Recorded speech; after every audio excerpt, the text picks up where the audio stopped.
इतिहास में ना कुछ कहानियां ऐसी होती हैं जिन पर यकीन करना मुश्किल हो जाता है। आज हम एक ऐसे ही सम्राट की कहानी में उतरेंगे जिसका जीवन इतिहास के सबसे बड़े और नाटकीय बदलावों में से एक माना जाता है। एक ऐसे शासक का सफर जो क्रूरता के अंधेरे से निकलकर करुणा की रोशनी तक पहुंचा। तो सवाल यही उठता है कि आखिर एक बेरहम विजेता शांति का इतना बड़ा दूत बना कैसे? वो कौन सी एक घटना थी जिसने सब कुछ बदल कर रख दिया? आइए आज इसी कहानी की परतों को खोलते हैं। अशोक को समझने के लिए समझिए कि वो एक नहीं दो इंसान थे। एक था चंडाशोक यानी क्रूर अशोक, जो तलवार के दम पर राज करता था, जिसके नाम से ही लोग कांप उठते थे। और फिर दूसरा था धर्माशोक यानी धर्म पर चलने वाला अशोक, जो नैतिकता और करुणा से शासन करता था। ये इन्हीं दो किरदारों के बीच का एक अविश्वसनीय सफर है। तो चलिए कहानी की शुरुआत करते हैं उस अशोक से जिसे दुनिया चंडाशोक के नाम से जानती थी। देखते हैं कि वो कौन सी महत्वाकांक्षा थी, वो कौन सी क्रूरता थी जो उसे सत्ता के सबसे ऊंचे शिखर तक ले गई। अशोक का जन्म हुआ मौर्य राजवंश में, मतलब उस समय के सबसे पावरफुल साम्राज्यों में से एक। उनके दादा थे महान चंद्रगुप्त मौर्य, तो शासन करना तो जैसे उनके खून में था। गवर्नर के तौर पर उन्होंने अपनी काबिलियत साबित भी की, लेकिन जब बात सिंहासन की आई ना, तो कहानियां कहती हैं कि उन्होंने कोई रहम नहीं दिखाया। सत्ता के लिए अपने ही भाइयों के खिलाफ एक खूनी जंग छेड़ी। और बस इसी बेरहमी की वजह से उन्हें नाम मिला चंडाशोक। ये नाम उनकी पहचान बन गया, एक ऐसे राजा की पहचान जो अपनी मर्जी के लिए किसी भी हद तक जा सकता था। लेकिन किसी को क्या पता था कि यही क्रूरता एक ऐसे महाविनाश की वजह बनेगी जो सब कुछ हमेशा के लिए बदल देगा।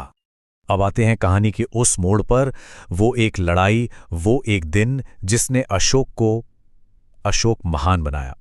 ये वो घटना थी जिसने उनके जीवन की दिशा ही पलट कर रख दी। ये था कलिंग का भयानक युद्ध, 261 ईसा पूर्व। अशोक अपने साम्राज्य को और बड़ा करना चाहते थे और कलिंग उनके रास्ते में था। पर शायद उन्हें जरा भी अंदाजा नहीं था कि ये जंग उनकी जिंदगी की सबसे बड़ी और सबसे भयानक जंग बन जाएगी। जरा इस नंबर को देखिए, 1 लाख से भी ज्यादा लोग। सोचिए, उस जमाने में एक ही लड़ाई में 1 लाख से ज्यादा जानें चली गईं। अनगिनत लोग घायल हुए, लाखों को अपना घर बार छोड़ना पड़ा। ये कोई मामूली बात नहीं थी, ये एक महाविनाश था। कहते हैं कि जब अशोक ने लड़ाई के बाद उस मैदान का मंजर देखा तो वहां जीत का कोई जश्न नहीं था। चारों तरफ सिर्फ लाशों के ढेर थे, जलते हुए घर थे और अपनों को खो चुके लोगों की चीखें थीं। बस वही एक पल था, वही एक मंजर था जिसने उस बेरहम सम्राट को अंदर तक हिलाकर रख दिया। उसी पल चंडाशोक मर गया और जन्म हुआ धर्माशोक का। तो इस एक घटना के बाद अशोक का राज करने का पूरा तरीका ही बदल गया। अब शुरू होता है उनके शासन का दूसरा दौर, एक ऐसा दौर जो इतिहास में हमेशा के लिए अमर हो गया। इस नए शासन का आधार था एक शब्द, धम्म। और एक बात साफ समझनी होगी, धम्म कोई नया धर्म नहीं था जो वो लोगों पर थोप रहे थे। नहीं, ये तो जीने का एक तरीका था, एक मॉरल कोड था। इसमें बात थी इंसानियत की, करुणा की, सहनशीलता की और अहिंसा की। तो आखिर ये धम्म था क्या? इसमें कुछ बहुत ही सीधी और सरल बातें थीं, जैसे अहिंसा मतलब किसी भी जिंदा चीज को नुकसान नहीं पहुंचाना, सभी धर्मों की इज्जत करना।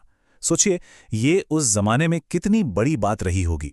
और यहां तक कि जानवरों की हत्या पर भी रोक लगा दी गई। ये वो अशोक थे जो कभी खून बहाने के लिए जाने जाते थे। लेकिन सिर्फ सोच बदल लेना ही तो काफी नहीं होता है ना। अशोक ने अपने इस नए विचार को, इस धम्म को दुनिया तक पहुंचाया कैसे? चलिए देखते हैं। अशोक का प्लान बहुत ही क्लियर और जबरदस्त था। सबसे पहले उन्होंने धम्म की एक पूरी पॉलिसी तैयार की। फिर अपने संदेशों को पत्थर के बड़े बड़े खंभों और चट्टानों पर खुदवा दिया, पूरे साम्राज्य में, ताकि हर कोई उन्हें पढ़ सके, समझ सके। और बात यहीं खत्म नहीं हुई। उन्होंने शांति के इस मैसेज को देश के बाहर भी भेजा, श्रीलंका, चीन, म्यांमार तक। इसके लिए उन्होंने अपने दूत भेजे, यहां तक कि अपने बेटे और बेटी को भी इस काम पर लगा दिया। और उनकी विरासत आज भी हमारे साथ है। इसका सबसे बड़ा सबूत जानते हैं क्या है? सारनाथ में जो अशोक स्तंभ है, वही तो आज हमारे देश का, भारत का राष्ट्रीय प्रतीक है। सोचिए, हजारों साल पुराना एक प्रतीक आज भी हमारी पहचान का हिस्सा है। कमाल है ना? तो कुल मिलाकर अशोक को हम महान क्यों कहते हैं? क्योंकि वो शायद इतिहास के पहले राजा थे जिन्होंने तलवार से नहीं बल्कि नैतिकता और प्यार से राज करने की कोशिश की। उन्होंने सिर्फ इंसानों के लिए नहीं, जानवरों के लिए भी अस्पताल बनवाए, सड़कों के किनारे पेड़ लगवाए, कुएं खुदवाए ताकि मुसाफिरों को आराम मिले। और हाँ, उन्होंने ही भारतीय उपमहाद्वीप के इतने बड़े हिस्से को पहली बार एक झंडे के नीचे लाकर खड़ा किया। ये काम वाकई उन्हें महान बनाते हैं। लेकिन अशोक की कहानी हमें एक बहुत गहरे सवाल पर लाकर छोड़ देती है।